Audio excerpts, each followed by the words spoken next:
সুনান আবি দাউদের 4031 নম্বর হাদিস আল্লাহর হাবিব সাল্লাল্লাহু আলাইহি ওয়াসাল্লাম ফরমান, মান তাশাব্বাহা বিকওমিন ফাহুয়া মিনহুম, যে যাকে অনুসরণ করবে কিয়ামতের দিন তার অনুসারী হয়ে তার মতো হয়ে উঠবে।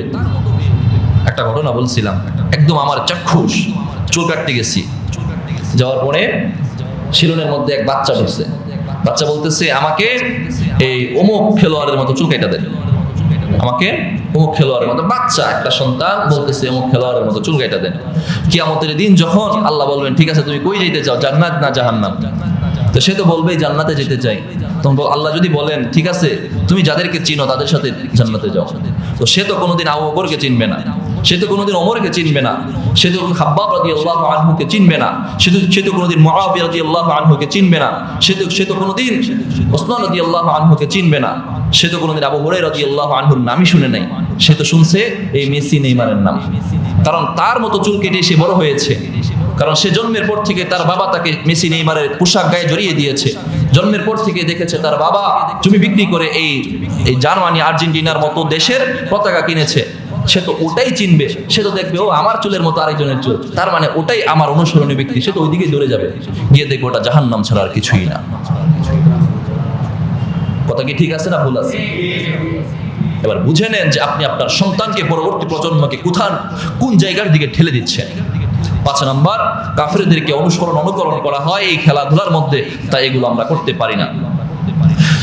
6 নাম্বার, এই খেলা যেই কারণে দেখতে পারি না, এখানে কাফের বেঈমানদের প্রশংসা করা হয়। কাফের বেঈমানদের প্রশংসা করা হয়। বলতে পারেন হুজুর, ওই যে কথাটা, খেলা খেলার জায়গায় আমার ইসলাম আমার জায়গায়, এখানে আপনি কাফের বেঈমানদের প্রশংসা করতেছেন।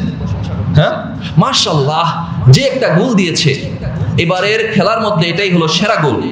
আপনার দলের যদি কোনো প্লেয়ার একটা গোল দিয়ে থাকে, মাশাআল্লাহ বলা হয়, আলহামদুলিল্লাহ আমার দল আজকে জিতেছে, এটা বলা হয়। বলতে পারেন হুজুর, কোনদিন তো বলি না। আপনি ফেসবুকে ঢুকে দেখেন মুসলমানের সন্তান দিচ্ছে কি দিচ্ছে না, কারণ আপনার মুখের বলা যেই কথা, আপনার ফেসবুকের স্টার সেম কথা না? কি বলেন, সেম না? আরে আল্লাহ, কি বলেন? অবশ্যই সেম কথা, একই কথা। আপনি মুখে বললে যেই কথা, ফেসবুকে দিলে একই কথা, কারণ ফেসবুকে তো আপনি দিচ্ছেন। বলতে পারেন হুজুর, আমি তো রিয়েল আইডি দিচ্ছি না, ফেক আইডি দিয়ে দিচ্ছি। তো ফেক আইডি তো দুনিয়ার মানুষের কাছে, আল্লাহর কাছে কি কোনো ফেক আছে নাকি? দুনিয়ার মানুষ আপনাকে চিনলো না, আপনি ফেক আইডি ব্যবহার করলেন। আল্লাহ কি আপনাকে চিনেন না? আল্লাহর কাছে কি আপনি ফেক নিয়ে বসে আছেন? আল্লাহর কাছে আপনি রিয়েল আইডি দিয়ে ধরা খেয়ে যাবেন।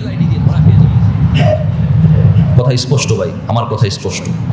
যদি তারপরে বুঝে আসেন, যুবক ভাই, আপনি নিজের গাকে ভাসিয়ে দিচ্ছেন, কাফের বেঈমানদেরকে এখানে প্রশংসা করতেছেন আপনি। মাশাআল্লাহ, আলহামদুলিল্লাহ।